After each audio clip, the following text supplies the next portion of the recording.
ये कहानी है बिहार के एक छोटे गांव के साधारण से लड़के मनोज शर्मा की। मनोज का जन्म एक बेहद गरीब परिवार में हुआ था। उसके पिता गांव के स्कूल में चपरासी थे और माँ घरों में काम करके कुछ पैसे कमा लेती थी। 3 भाई बहनों में मनोज सबसे बड़ा था।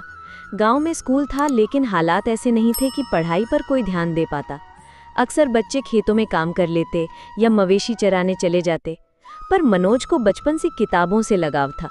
वो जब भी स्कूल से लौटता तो दूसरों की फेंकी हुई किताबें उठाकर पढ़ने बैठ जाता। उसके पिता अक्सर कहते, मनोज पढ़ाई से पेट नहीं भरता, कुछ काम धंधा सीख ले। लेकिन मनोज का जवाब होता, बाबूजी पढ़ाई ही तो है जो हमारी जिंदगी बदल सकती है। धीरे धीरे उसने गांव के सरकारी स्कूल से 10वीं पास की। वो गांव का पहला लड़का था जिसने फर्स्ट डिवीजन से 10वीं पास की थी। पूरे गांव में उसके चर्चे होने लगे। लोग उसके पिता को रोककर कहते, शर्मा जी आपका बेटा तो बहुत तेज निकला। लेकिन 10वीं के बाद मुश्किलें शुरू हो गईं। इंटरमीडिएट के लिए नज़दीक के कस्बे में जाना पड़ता। किराया खाना सब महंगा था। घर की हालत ऐसी नहीं थी कि वो शहर जाकर हॉस्टल में रह पाता। मनोज ने हार नहीं मानी। उसने पड़ोस के ही कस्बे में सरकारी कॉलेज में एडमिशन लिया और रोज साइकिल से 15 किलोमीटर आना जाना शुरू कर दिया। वो सुबह 4 बजे उठकर अखबार बांटता, फिर स्कूल जाता, शाम को ट्यूशन पढ़ाकर कुछ पैसे कमाता। धीरे धीरे 2 साल निकल गए।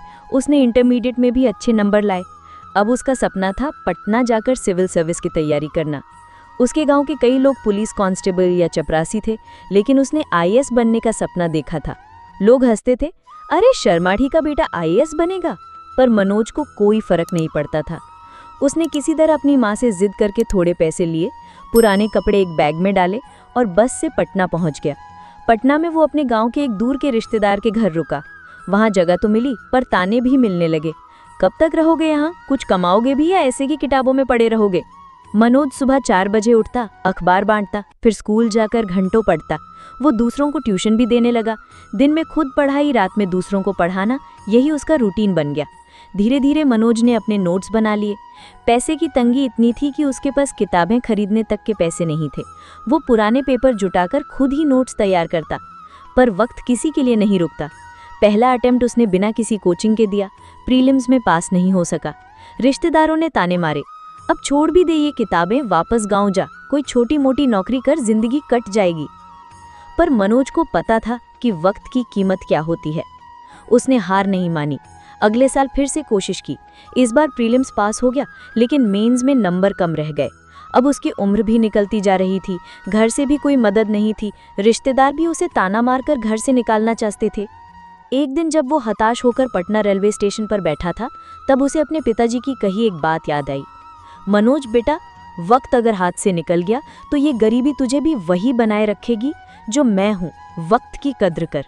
उसने स्टेशन से उठकर फिर खुद को समेटा। उसने तय कर लिया कि वो आखिरी दम तक कोशिश करेगा। अब उसने अपनी ट्यूशन और बढ़ा दी। वो दिन में 2 वक्त खाना भी छोड़ देता ताकि किताब खरीद सके। सर्दियों की रातों में पटना की गलियों में वो अकेले साइकिल पर ट्यूशन पढ़ाने जाता। कई बार लोग फीस भी नहीं देते थे, पर वो बिना शिकायत के फिर अगले दिन तैयार खड़ा होता। कई बार उसके पास रहने को किराया तक नहीं होता। वो लाइब्रेरी में ही सो जाता, पर उस एक मिनट को उसने ज़ाया नहीं किया। जब दोस्त शादी कर रहे थे, पार्टियां कर रहे थे, वो लाइब्रेरी में बैठा रहता। जब गांव के लोग पूछते कब तक करेगा ये पढ़ाई, वो बस मुस्कुरा देता। आखिरकार तीसरे प्रयास में उसने प्रीलिम्स भी क्लियर किया, मेंस भी निकला और इंटरव्यू में पहुंच गया। इंटरव्यू की तैयारी के लिए उसके पास ढंग के कपड़े भी नहीं थे। उसने एक दोस्त से पुराना कोट मांगा, किसी और से टाई उधार ली और इंटरव्यू देने पहुंच गया। उस दिन उसे अपने पिताजी के वो शब्द याद आए, समय की कीमत मत भूलना बेटा। उस इंटरव्यू के बाद मनोज गांव लौट आया। घर वालों को भी उम्मीद नहीं थी। सबने सोचा इस बार भी रह जाएगा। पर जब रिजल्ट आया तो पूरे गांव में जैसे भूचाल आ गया। मनोज शर्मा ने बिहार कैडर से आईएएस क्लियर कर लिया था।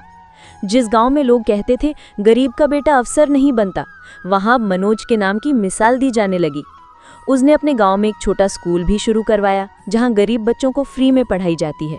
वो खुद भी वक्त मिलने पर बच्चों को पढ़ाता है और हर बच्चे से बस एक ही बात कहता है, बेटा वक्त की कद्र कर लो। जो वक्त तुम आज गंवाओगे वो कल तुम्हें कहीं का नहीं छोड़ेगा। जो वक्त की इज्जत करता है वही जिंदगी में कुछ कर पाता है। मनोज शर्मा की ये कहानी सच्ची है और हम जैसे हजारों लोगों के लिए सबक है। वक्त कभी किसी के लिए नहीं रुकता। गरीब हो या अमीर, वक्त सबके पास बराबर होता है। फर्क ये होता है कि कोई उसे बर्बाद करता है, कोई उसे इस्तेमाल करता है। मनोज के पास पैसे नहीं थे, महंगी कोचिंग नहीं थी, ब्रांडेड कपड़े नहीं थे, बस था तो एक सपना, और उस सपने के लिए वक्त का सही इस्तेमाल।